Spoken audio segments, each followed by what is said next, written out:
Okay. So good afternoon. My name is Ariel Agenbroad, and I'm with University of Idaho Extension. And nice to talk about food after lunch, right? We can all sit back and enjoy. So I'm going to talk a little bit about knowing and growing our food system, specifically here in the Treasure Valley. Some of you came to this conference knowing exactly what you wanted to get out of it and knowing your role in the food system and in the agricultural scene. Some of you may have not. You may still be a college student. You may be new to some of these issues. You might be completely overwhelmed, and that's completely understandable too. So my role here today is to perhaps just give you a snapshot of what's going on here and hopefully help you to find where you will fit in. As even if you are a college student living in a dorm on campus, you have a very important role in the food system. All right, so I am an educator and a problem solver, and when I try to think about our food system on the global level, I want to crawl under that table and hide, because it is really, really overwhelming. And we certainly could not talk about the global food system in a 10-minute talk, even in the scope of this conference. So we're going to talk instead about a community food system. We're going to take a tiny bite of the global food system and perhaps a very, very important bite of the global food system, and that is the way that we interact with food in our own communities on a very local level. So what is a community food system? Okay. And for my definition, I turned to Cornell University because I think they did a really good job of this.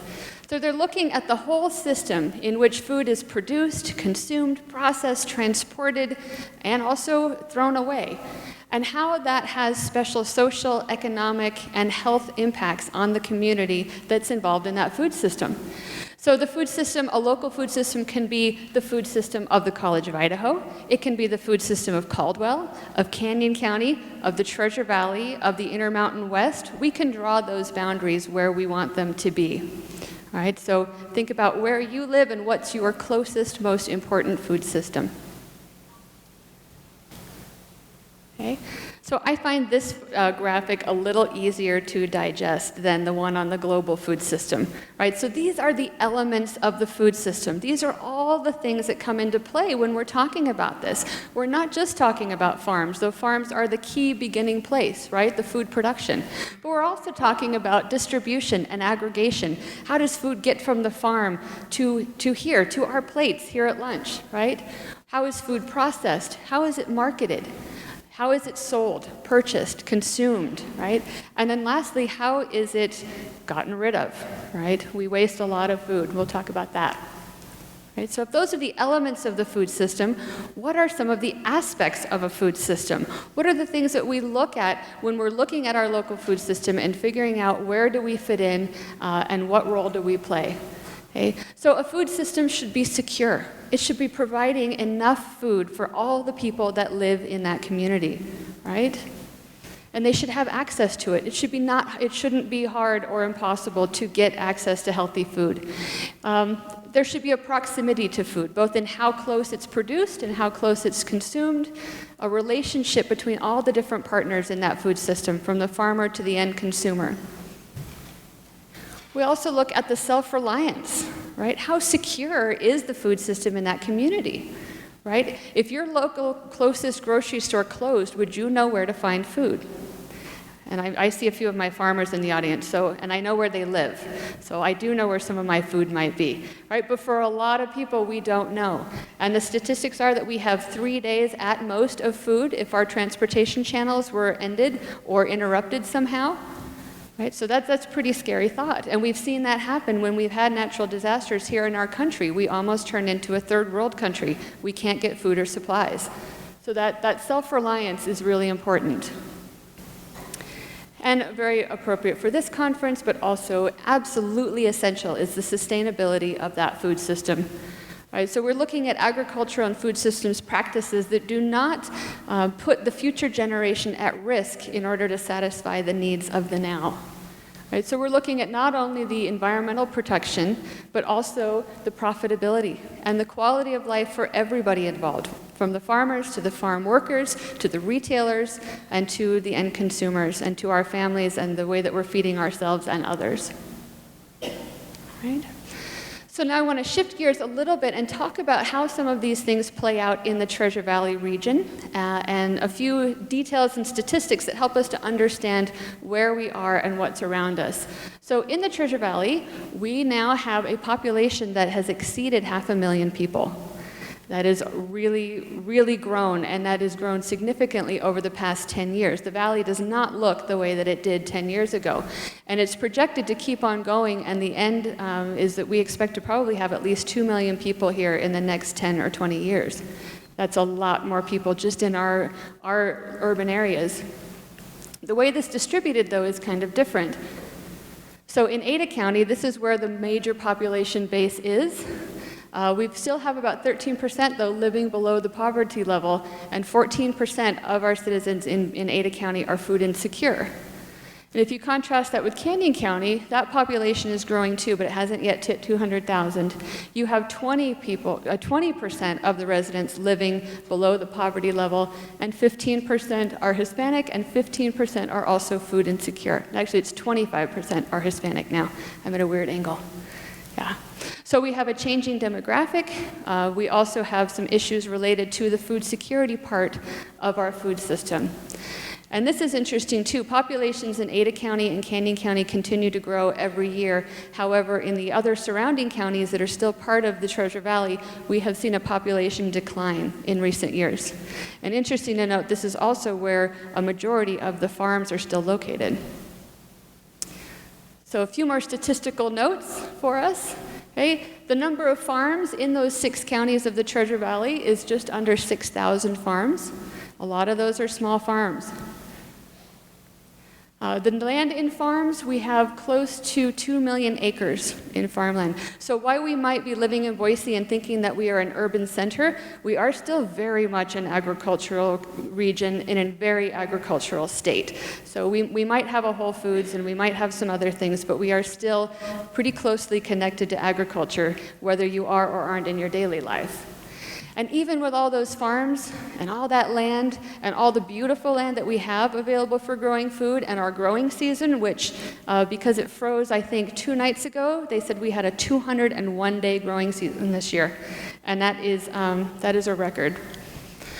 But even so, we have food insecurity in all those counties that ranges from 14 to 15%. So that's people that don't always know where their next meal is coming from. That's a major part of the population. We have over half of all Idaho adults are overweight or obese, and almost 30% of our children. Right? So we have access to some foods, but maybe they're not the foods that are making us healthy.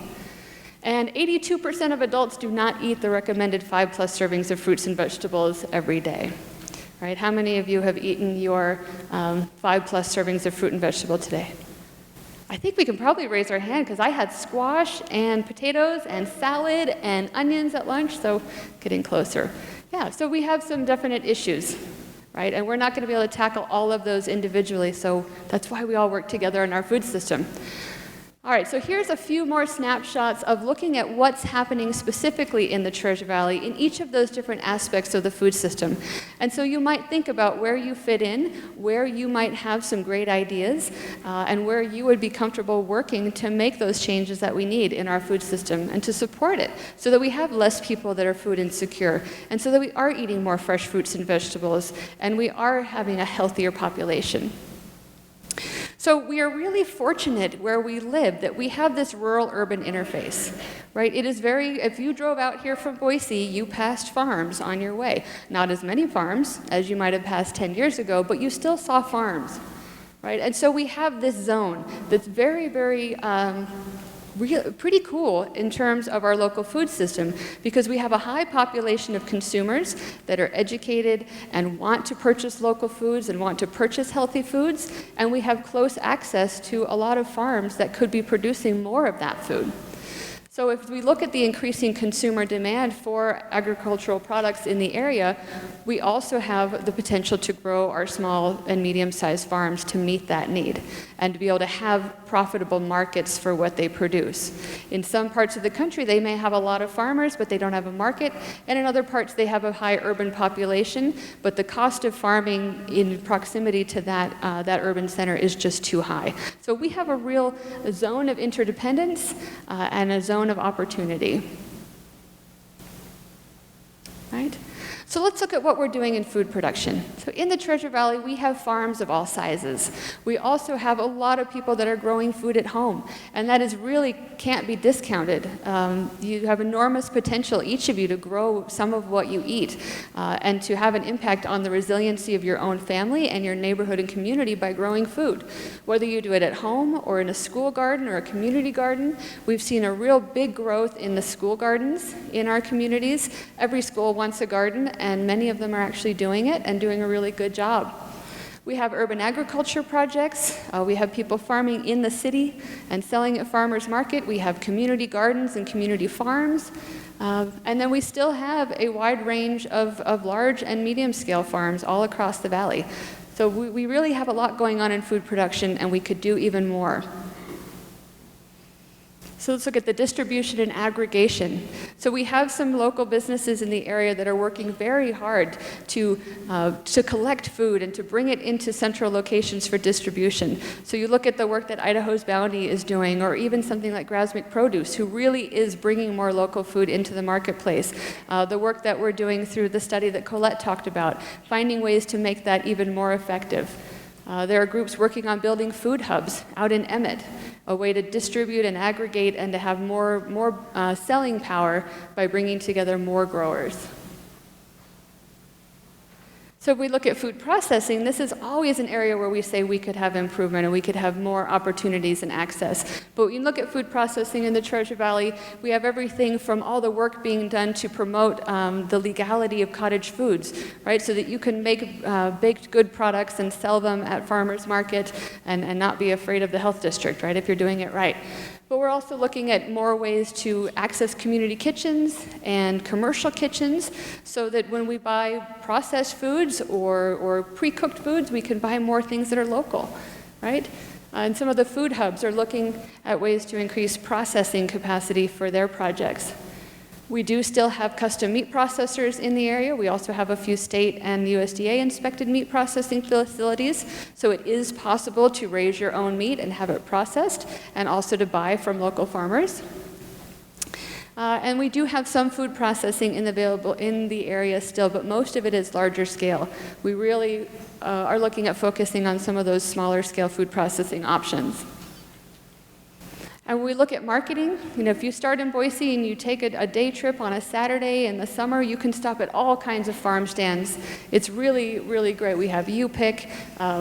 There are a lot of farms in the area doing CSAs, community supported agriculture, where you buy a subscription to the farm and you get produce every week. I see a few of the CSA farmers that I know out here in the audience. And that's a great way if you don't have enough space to grow your own, or you would love to be surprised every week by the incredible things we can grow here. Really recommend checking out a CSA. We have vibrant farmers markets. We have close to a dozen farmers markets in that 6-county region. So any Saturday of the summer, get out and go visit the farmers markets. We have a few online ways to buy. That's growing in popularity too. And some of them even offer home delivery. So trying to make it very easy for you to participate in the food system and buy local products.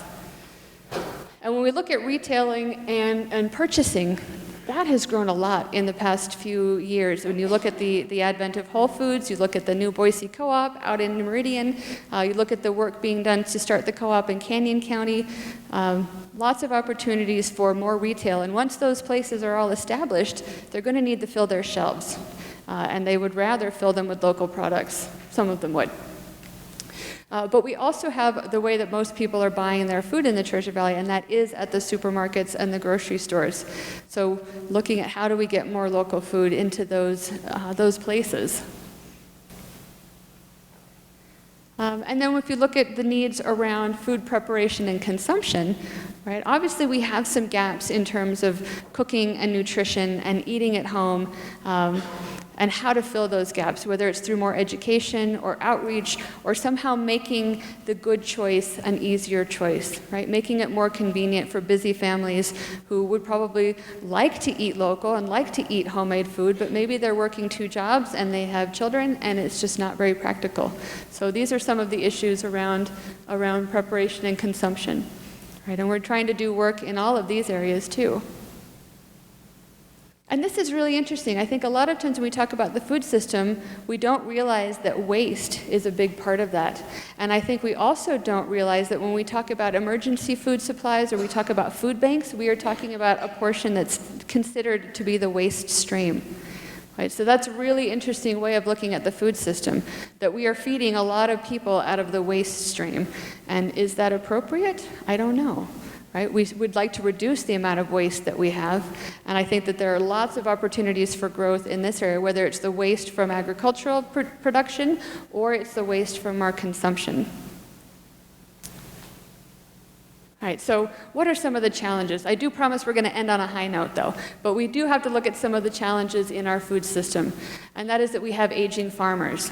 We have a really high cost of land, capital, and inputs. You know, even though in the West our costs are probably lower than in other places in the country, it's still high, especially for someone just starting out. It is really a barrier.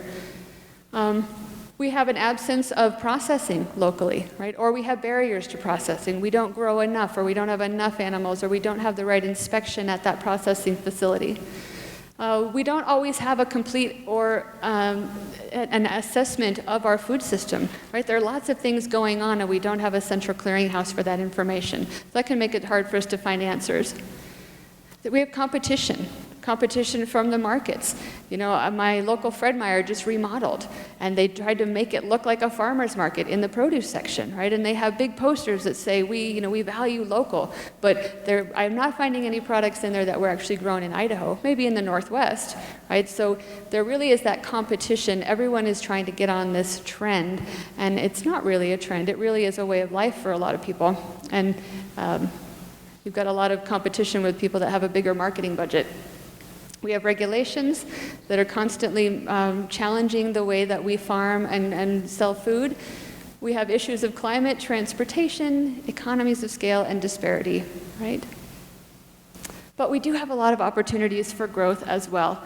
So especially in the field of agricultural entrepreneurship, right? We have a lot of brilliant young ideas coming out of our food system. We need to embrace those and support those and see where they can go. And a lot of that has to do with that urban-rural interface that we have. I still think that there is a lot of opportunity in direct marketing of farm products, right? But thinking maybe outside of the box into what we're selling and how we're marketing it and how we're getting it to the people that want it in a way they can use. I think there's still a lot of potential for wholesale distribution to schools and institutions. We think about the thousands of meals that the school districts are putting together every year. You know, I know at least in Boise they do have a big commitment to buying more local, but there's a huge buyer of products, and wouldn't it be great if more of those products were local? I think there's opportunities in small-scale value-added processing and also preservation. We have a 201-day growing season, but people eat 365 days of the year, right? So what are we producing that can be sold during those times or consumed during those times? And of course, there's always room for more homeschool and community gardens. And we have a lot of resources in the area. We still have quite a few farms and farmers, right? 5,900 local farms in the 6-county region. We do have a strong network of agencies and organizations that are here to support and encourage and make opportunities available for local farmers. You know, everyone that's here at this conference and has a booth out there in the expo, they're all here and they're ready to work together. We have 7 major universities, at least the presence of them here in the Treasure Valley. That's a lot of education. That's a lot of brains that can be working on some of these issues, especially if we step outside of our comfort zone and work together. And of course, we have University of Idaho Extension resources. So come by the booth and check those out. And we do have such an increasing grassroots advocacy and support network. Everyone who's here today came because they care about these issues, and they wanted to spend their Saturday talking about them and learning about how to participate in sustainable agriculture. So that really cannot be overemphasized. right? Because we have you. You are here, right? So explore your food system and your backyard level, right? Start there if you need to. Encourage the children that you know to find out where their food comes from, whether it's from a chicken or a carrot or a garden, right? Find out how you can grow in your communities, whether it's through a community garden or a community farm. Pitch in, learn new skills, share in the harvest, and support your local markets, right? Find your farmers. They're there, and they have wonderful things to sell you, right? And then think about how you're going to give back, right? How are we going to close that hunger gap, whether it's through gleaning or growing a row for the hungry, or just getting out there and figuring out ways to change that so that we don't have hungry in our community. Because I think that's a real big detriment to our food system, is to have 15% of our population not knowing that they're going to have enough to eat. Right? So, and that's just for you to read during the transition, some of the University of Idaho Extension resources that we have available to you. So thank you.